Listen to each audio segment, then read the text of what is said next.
This is the Collecting Real Estate Podcast. I'm your host, Stephen Purse, here with your co-host, Bill Hamill.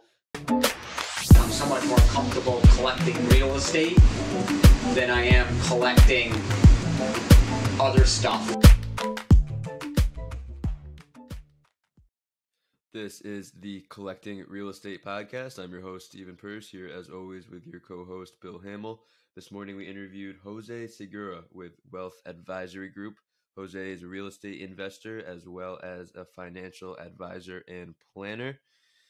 He had a lot of good insight on how to passively invest in real estate if you're someone who has the typical wealth management accounts, and then also how you should balance that out with your own business and real estate portfolio. Bill, what'd you take away from this? I took away that I wish I learned this 25 years ago. The one thing that I did learn about 20 years ago was the importance of the buy-sell when you have partners in your real estate portfolio, but utilizing life insurance as that dual asset strategy. I think just getting started in real estate, once you got some traction and momentum, that dual asset strategy is something that everyone needs to use. Yeah, life insurance is certainly a powerful tool. He also gave 3 tips to build your own wealth. Those are owning a business, financing deals, and owning real estate. If those different tips sound interesting to you, definitely keep on listening here. Jose Segura from the Wealth Advisory Group, thank you for being here this morning. Jose is a financial advisor as well as a real estate investor. He's also the sponsor for our monthly Collecting Real Estate meetup. He has a lot of value to add on today's episode, not only on his investing experience, but also how other professional passive investors can get into the real estate syndication space. Excited to hear more about that. Jose, tell us how you got into real estate investing originally. Yeah, so happy to be on with you guys. So thanks for having me. I think that my background goes back to way back from when I started in the wealth management space.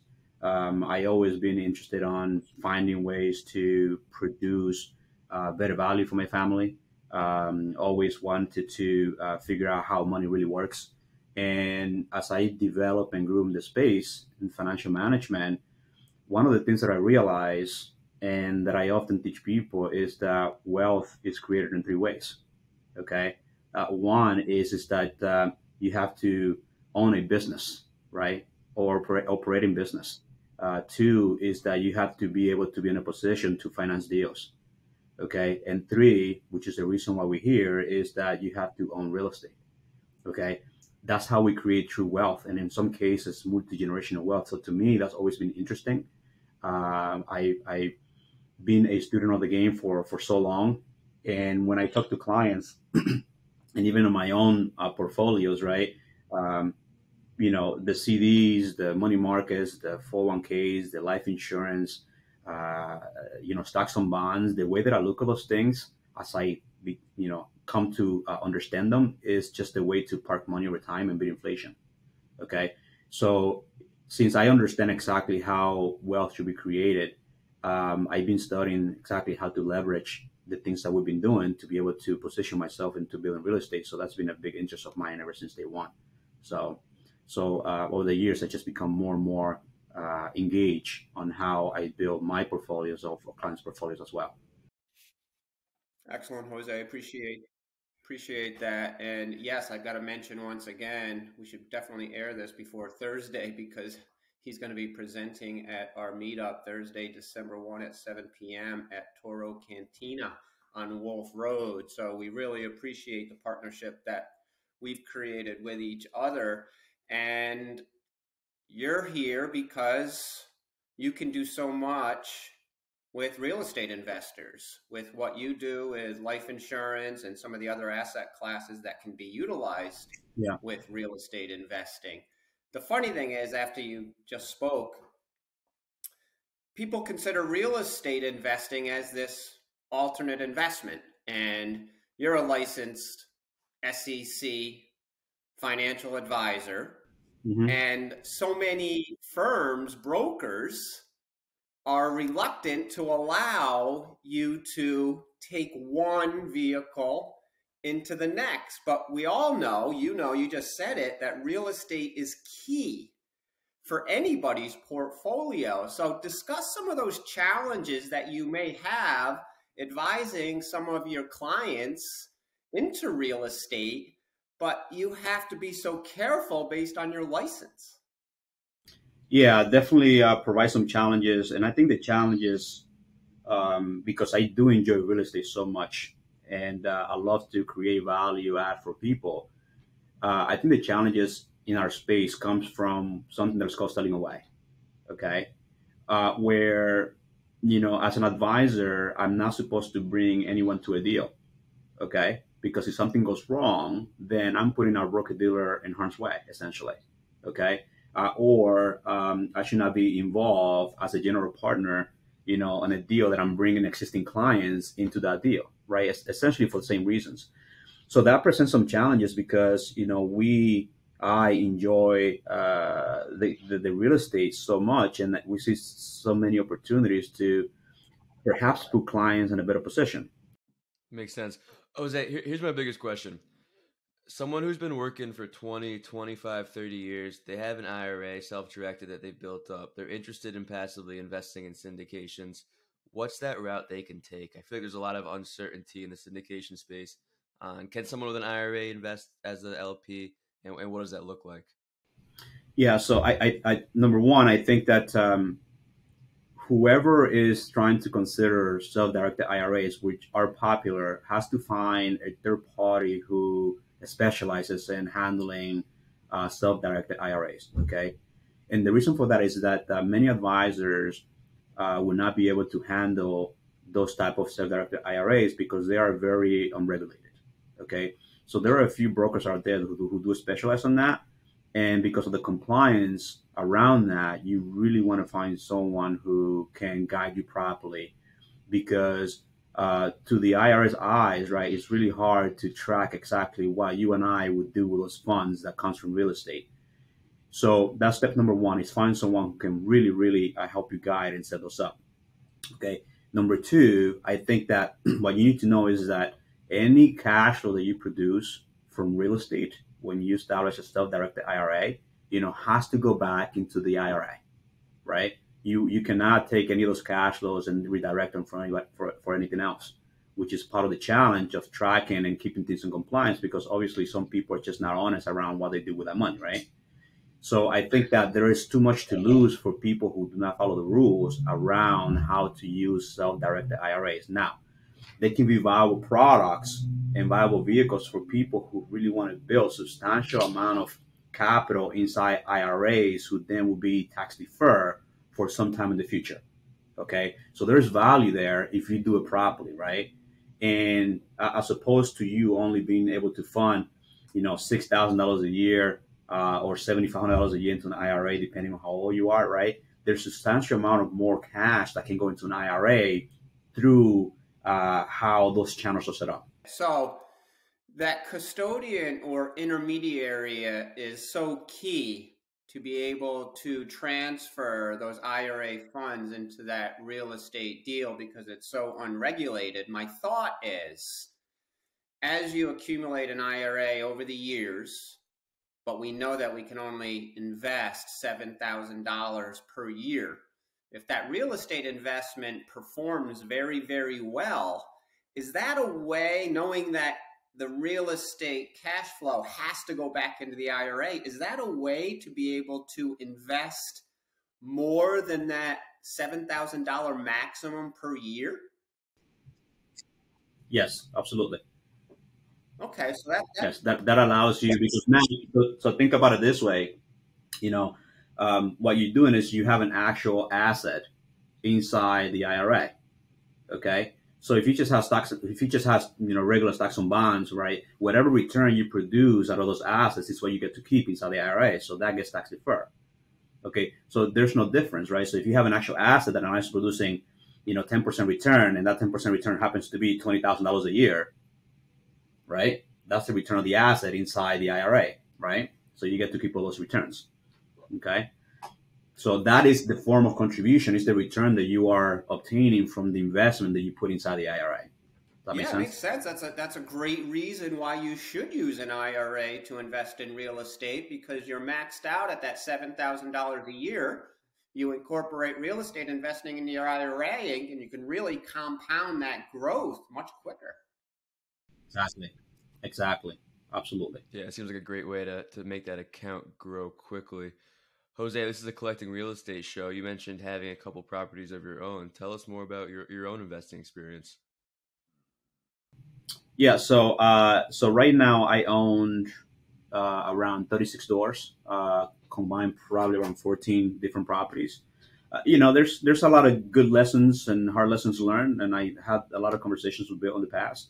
So I think that kind of built uh, uh, more of why we love to invest in real estate, right? I think it's a great business, but also it's a business that will knock you down if you are not really paying attention. Okay, so the parts that I enjoy about the real estate is the ability to again provide cash flow and produce cash flow. Okay, that's obviously the main reason why we all like to do it. The hardest part is, like any business, is just dealing with people. So I think that for me, my experience is after owning this real estate for the last 3 or 4 years, is really understanding what business I want to be in when it comes to real estate, right? And what type of people do I want to deal with when it comes to real estate. Okay.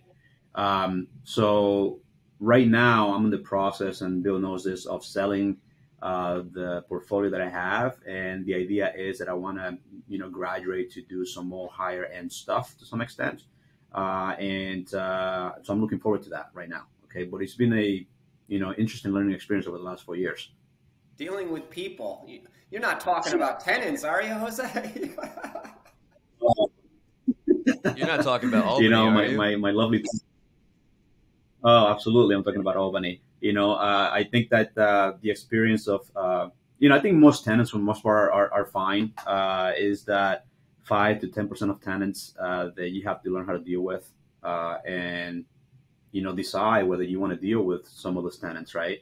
And I think that they're good people, but some people just kind of cannot get out of their own way, and I think that's fine for some others. But I think that for me, I want to find a different way to be able to continue to invest in real estate and diversify the portfolio a little more, so they're now all concentrated in one segment of the market. Okay, and like stocks and bonds, right? Yes, we want to have some of those, but we want to have some class A's, some class B's, right, and maybe some C's, and then kind of mix it up a little, because the returns also would vary depending, as you guys know, depending on whether there are C, B's, or A's, right? So I want to diversify a little more to the B's and A's to have a more broad real estate portfolio, and that's what I'm looking for That gets at into this that point. buying criteria, Stephen. We've talked about this, especially Yep. in this market cycle. Who am I kidding? Forget just this market cycle. Any cycle. Buying criteria, making sure that you're following that template that you know is correct, because that's going to attract great tenants willing to pay premium rent who are Mhm. easier to manage. That's the name of the game. That's the first step. Exactly, 100%, 100%. Let's talk about the whole life. I know that you sell the life insurance policies, and real estate investors can benefit so much on various ways. Can you let us know about a few of those? Yeah, so absolutely. I think that there is a big segment of the population in real estate out there that understands and enjoys the many uses of whole life insurance, how it works. To me, and I've used it for purchase of my own real estate. For me, life insurance is a multi-purpose tool. Okay, there is this concept with in the banking world that allows the banking system to utilize $1, right, multiple times. Okay, so for example, I'll give you an analogy. If I put $1 in the bank, for example, will go out and lend that $1 at 4.5%. Okay, to for a mortgage. Okay, so that's one use. So they're now earning 4% on that $1. Then the mortgage company would give that money to the seller. Okay, that's a second use. So then the seller would take that money and put it in the bank, back into the bank at 1%. Okay, so now the bank takes that money, right? And it's going to lend it back to me, at 5.5%, for HELOC, because maybe now I want to expand my home, or I want to, do some renovations or whatever, right? And now I take that money and I give that money to a contractor. Okay, the contractor is going to take that money and put it back into the bank at 1%. Okay, and then the bank would take that same dollar and give it back, because now I want to buy a car. Okay, and they lend it to me, at 5.5%. Okay, and they take that money and give it to the dealership, and the dealership takes that money and put it back in the bank, right? So the bank, has very efficient use of that $1. Okay, and I think when it comes to real estate, I think that there are some lessons for us to learn there. And when it comes to life insurance, right, the life insurance is probably the one vehicle that is available that can have many different uses for that same dollar. Okay, so the reason why life insurance is a very good product is because it relates very well with real estate. Okay, I can take that $1, okay, and put it into the life insurance. When I design this type of contracts, for example, we want to decide. Let's just say, for example, that you have $100,000, okay, and we put that $100,000 into life insurance. Okay, I want to design it where the client has 95% or $95,000 available of that policy right away to themselves. And what happens is now they can take that $195,000 and go buy a piece of real estate. Okay, and that's what we call dual purpose asset. So I have the life insurance, which is providing death benefit for me and my family. But I also was able to use the same life insurance policy by borrowing, let's say, for example, 5% out of my own money, and went and bought a piece of property. Now, I think that what we have to make sure that we do is that when we borrow 5%, okay, that the investment that we make in the real estate, right, generates more than 5% to be able to make sure that it makes sense. Okay, so now I can generate cash flow from a piece of real estate. I have my death benefit, and I also have my cash value, who is receiving a dividend of 6%, right? So I'm making arbitrage on that dollar that I invested, right? Because I'm still receiving that dividend as if I never touched the money. But I also was able to use the cash value right away to go buy a piece of real estate that is also producing cash flow, right? So I think that there are some very efficient uses for life insurance that, as investors, we have to have an open mind and learn how these products are utilized by most successful people and most banks in the industry to leverage themselves and go out and buy other assets. There's a reason why every major bank in the U.S. maintains their tier one capital as life insurance, right? So I think it's important for us to sit down and look back, not as a micro, but as a macro view of everything that we do, and said, okay, let's understand how everything works as a whole, right? To make sure that we can provide more leverage in the things that we're doing. So it's a very, very unique way of using life insurance for the real estate investors.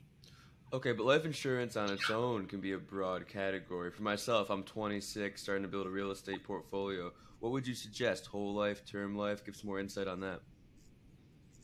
Yeah, so I think it depends on the individual. Okay, the first thing is to understand the usage of life insurance, right? Because I think that life insurance, first and foremost, is a protection vehicle. So if you are young, just getting started, perhaps you are not at a place where whole life might be a vehicle for you, but it might be a year from now, 2 years from now. So if, let's just say, for example, that you are not there yet where you can utilize a whole life insurance policy to its full potential, but maybe what you can do is just learn how it works and maybe just implement term and then time being, right? And that term insurance just provides you, a short-term protection, some liquidity in case something happens to you, right? It's just like renting an apartment, right? When you rent an apartment, you don't own the apartment, or when you leave the apartment, you don't take the rent. That's how I consider term insurance, right? So term insurance has a place depending on the individual. So you might be in that position, but let's just say now that you begin to create some nice cash flow to the real estate. What happens is that, we have to find ways to be able to park that money. Okay. And I think that one of the biggest gaps that I see with most real estate investors is that they don't really know where to create a lot of liquidity. Everything always goes back into the business, right? That's how we redeploy capital. Everything goes back into the business, back into the real estate. And I think that it is important for us to know that at some point, okay, we need to create arm's sleeve of liquidity, because if something happens where you sell or something happens to you, that liquidity is going to become very important. So I think depending on where you are, so at the point where you might need some whole life insurance, if you're producing enough cash flow, we look at it, okay, how much of that life insurance, how much of that cash flow should we put in life insurance? So if you are saving $100,000 a year, perhaps maybe 20% of that is going to go into cash value life insurance, okay, as a percentage of savings. And how we design the life insurance is going to be to make sure that you have plenty of cash value right away available, so then you can learn how to leverage that for potential real estate. Okay, so a big factor of that is how much you can save. Are you in the position to save, right? And would it make sense for you to have whole life insurance right now? Hence that dual asset strategy. So now you have that life insurance policy growing. You're able to utilize that for real estate investing, and that dual asset strategy is created, and both grow as time goes on. Tell us about, I got into a couple partnerships early on, and we developed our portfolio, developed some net worth, and we were advised to get a buy-sell agreement insurance policies. Tell us how you benefit with that, or how partners and their families benefit there. Yeah, I think it's very important. And like you mentioned earlier, a lot of people kind of overlook that aspect of planning.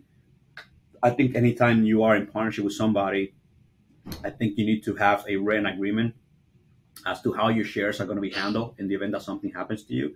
Because in most cases, what happens is that something happens to you, right? Liquidity is needed right away, okay? Especially in real estate, okay? So when liquidity is needed, right? If you are married, your spouse has to figure out how to deal with your partners, okay? So in some cases, if you own 50% of $1 million, your wife is going to be looking for that liquidity, or she's going to be looking to exit out of business, and the partners have to decide exactly how to deal with that.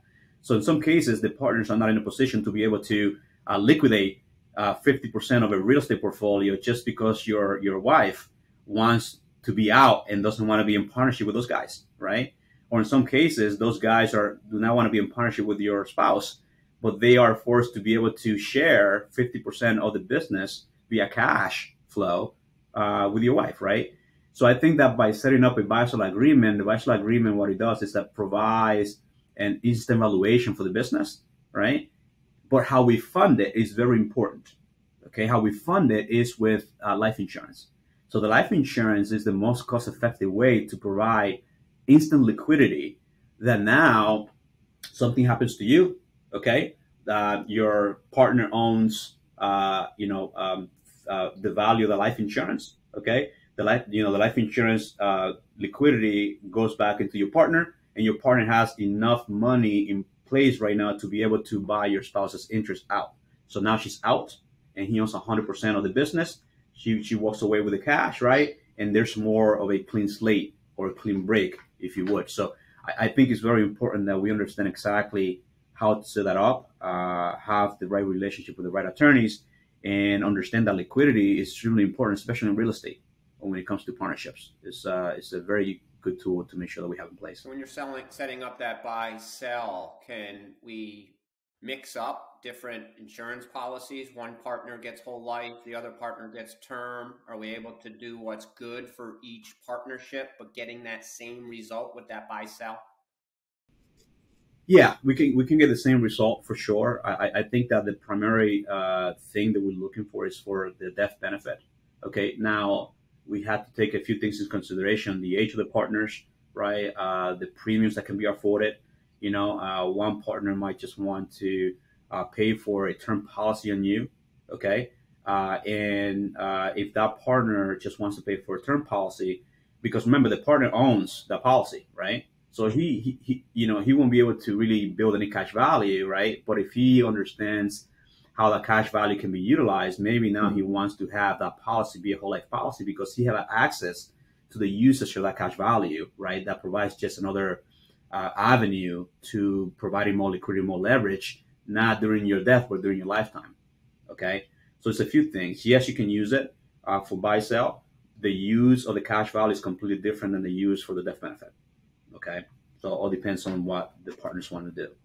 And I'm finding so many people don't get life insurance, especially when you're younger, because you're just nothing's going to happen. I think we all have that mindset, but I can't stress enough that when you have partnerships, that you really have to think that way. And when you're syndicating a real estate deal and you are interviewing limited partners, I'm finding that is one of the most common questions that a limited partner may ask. Hey, what happens if you die in the middle of this transaction? Who runs the deal? Yeah, exactly. That's why you have to have not only your buy-sell agreement, but you also have to have your operating agreement in place, right? The operating agreement kind of dictates exactly how the operations run, okay? And the buy-sell agreement is going to dictate exactly what happens to the business, where's the value in the business, right? And what goes to whom, right? And then the third thing will be how you fund that buy-sell agreement. Because a buy-sell agreement might be written nicely, but if there's nothing to fund it with at the end of the day, I'm not sure how much it's going to do. Okay. And like I said, especially in real estate, right? Real estate is a very, very liquid asset. Okay. And what happens when somebody is in a position where they have to sell, right? The value of the real estate normally goes down. Okay. Fire because, sale. you fire sale, exactly, right? You've probably been in that situation, Bill, where you find people who have had this assets for 20, 30 years, and they find themselves in a position for whatever the reasons, and that's where you find your opportunities, right? So I think that it behooves us to make sure that we are prepared, right, with plenty of liquidity and the right agreements in place to mitigate some of these risks. No, absolutely. Jose, this is the Collecting Real Estate podcast. So they say you have to have 3 of something to make a collection. So we have 3 questions for you. Mm-hmm. And the first one we touched on a little bit, but we'll see what you can do in 5 words or less. What's the most important thing you've learned since collecting real estate? Yes, very good question. I think that would be that the accumulation of real estate is simply there to provide us with the cash flow that we need today, okay, to ensure that we can create the value that we want today for our families, right, and for the people who are looking up to us, okay? That's very important. And that's kind of what I've taken as the most valuable thing for me is how we can create value today and we can create that to real estate. Cash flow. Question number 2. Cash flow. Okay, question number 2. What are your 1 to 2 year personal goals? Something outside of business. Good question. I think that it's all about family to me. Okay.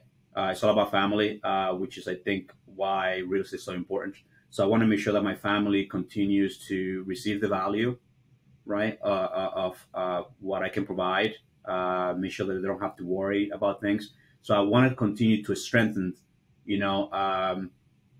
what I can provide for them. And for me, that comes through the better usage of real estate. Okay. So that's going to continue to provide better value for my family. So that's what I'm looking for. Certainly understand that. I know you provide so much value as a financial advisor and the benefits of life insurance and all of that, but you can avoid the benefits of real estate investing being in anyone's portfolio. I appreciate that.